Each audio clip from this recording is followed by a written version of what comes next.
pertama kita pergi ke Museum Sumpah Pemuda. Museum Sumpah Pemuda terletak di Jalan Keramat Raya nomor 106 Jakarta Pusat. Awalnya gedung ini adalah rumah indekos, tempat berkumpulnya para pelajar dan pemuda dari berbagai daerah pada masa penjajahan Belanda.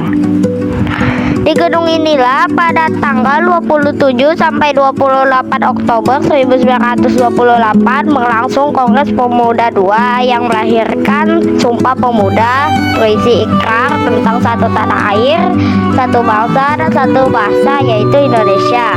Dalam kongres itu juga untuk pertama kalinya lagu Indonesia Raya karya Wage Rudolf Supratman dimainkan. Setelah Indonesia merdeka, gedung ini ditetapkan sebagai cagar budaya dan diresmikan sebagai Museum Sumpah Pemuda pada 20 Mei 1974 oleh Ali Sadikin. Dan di ruangan ini adalah proses lahirnya Sumpah Pemuda. Ada diorama dan rekonstruksi peristiwa Kongres Pemuda 1 dan 2. Kongres Pemuda 2 inilah yang melahirkan 3 ikrar Sumpah Pemuda yang kita kenal, yaitu Sumpah Pemuda 1. Kami putra dan putri Indonesia mengaku bertumpah darah yang satu, tanah air Indonesia. 2. Kami putra dan putri Indonesia mengaku berbangsa yang satu, bangsa Indonesia.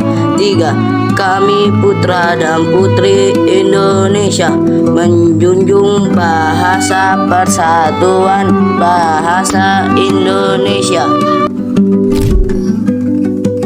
Nah, sekarang kita akan pergi ke museum kedua, yaitu Museum Satria Mandala.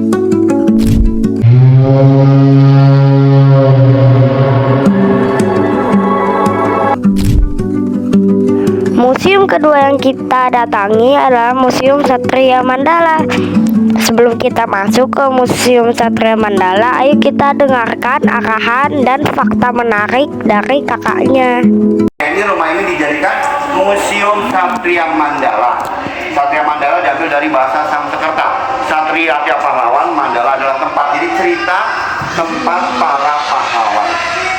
Tujuan didirikannya museum, yang pertama, mengenang jasa para pahlawan. Yang kedua, membangun jiwa korsa muda-mudi untuk membangun NKRI. Adik-adik tahu gak sih singkatan NKRI?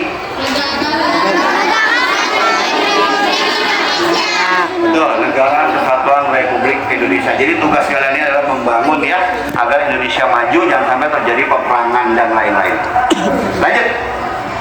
Kemudian Museum Satria Mandala diresmikan pada tanggal 5 Oktober 1972. Jadi sudah sangat lama. Dengan luas 5,6 hektar. Dimensi yang menceritakan tentang sejarah perjuangan bangsa Indonesia. Dari diorama kita lanjut ke kolam renangnya Presiden Soekarno. Ada yang mau berenang? Mau. Kakak-kakak yang mau berenang? Kalian mau baju nggak? Ada yang bawa, ada yang kagak, basah-basahan nggak apa-apa ya? Iya. Nanti kolam renangnya pokoknya keren. Nah, dari kolam renang kita menuju ke pesawat. Dari pesawat kita menuju naik tank. Nanti kita naik tank semuanya, jangan tidak. Ya, oke? Oh ya, ada yang mau belajar ngebom nggak? Oh, saya. Nanti kita praktekin 3 orang, ya. Kita praktekin 3 orang cara ngebom, Bapak ajarin ya. Ya, Bapak lanjut. Oke. Nah, di kolam renang sekarang sudah dijadikan ruang senjata. Jadi sudah diuruk menjadi ruang senjata. Yang mau berenang silakan guling-gulingan ya. Ya. Lanjut. Nah, di ruang senjata itu ada 2 macam senjata. Yang pertama senjata modern dan tradisional. Senjata tradisional, contohnya ada yang tahu? Bambu runcing, pedang, samurai, keris, trisula. Bahkan pisau dapur pun juga bisa ya. Tapi di situ tidak ada. Ada yang tahu bambu runcing nggak sih? Tahu. Kenapa dinamain bambu runcing? Karena ujungnya tajam. Betul, karena ujungnya runcing. Gunanya buat apa? Menusuk. Betul, buat nusuk orang. Pertanyaan Bapak, adik-adik tahu bambu tumpul nggak? Kenapa dinamain bambu tumpul? Karena ujungnya tumpul. Gunanya buat apa? Memukul. Buat mukul orang, jangan nanti buat nyogok mangga di belakang yang kita praktek. Oke? Oke. Ya, Bapak lanjut. Kemudian senjata modern.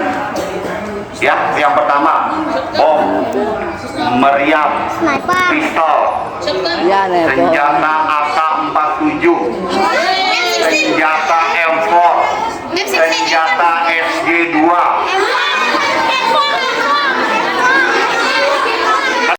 Wah, ternyata di Museum Satria Mandala itu banyak sekali fakta menarik yang ada di sana. Contohnya, Museum Satria Mandala itu dulunya adalah rumah pribadi Ratna Sari Dewi, yaitu istri Presiden pertama Indonesia. Ada yang tahu Presiden pertama Indonesia? Kalau tahu, tulis di komen ya. Oh iya, rumah ini dulunya bernama Wisma Yaso.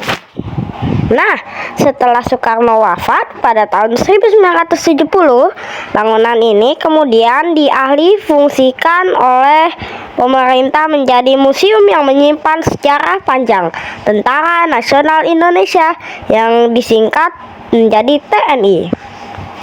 Museum ini diresmikan pada 5 Oktober 1972, bertepatan dengan hari ulang tahun TNI. Sejak saat itu, Wisma Yaso resmi berganti nama menjadi Museum Satria Mandala. Nah, kan tadi sudah dijelaskan oleh kakak pemandu bahwa Satria Mandala mempunyai arti yang bahasanya berasal dari Sanskerta. Aku ulangi kembali ya. Satria itu berarti pahlawan dan mandala berarti tempat. Yang dimaksud adalah tempat cerita para pahlawan. Oh iya, di Museum Satria Mandala, museum ini mempunyai koleksi alat tempur sungguhan loh, seperti tank, pesawat tempur, dan rudal torpedo. Selain alat tempur, di Museum Satria Mandala juga terdapat senjata. Nah, ini tadi sudah dijelaskan oleh kakak pemandu, tapi aku ulangi kembali ya. Jadi senjata dibagi menjadi dua, yaitu senjata modern dan senjata tradisional. Senjata tradisional itu seperti bambu runcing, trisula, samurai, dan lain-lain. Nah, kalau senjata modern itu terdapat seperti AK-47, bom, meriam, pistol, M4, dan banyak deh pokoknya. Teman-teman, sampai sini dulu ya perjalanan kita. Mohon maaf jika terdapat informasi dan pembahasan yang salah. Sampai jumpa lagi teman-teman.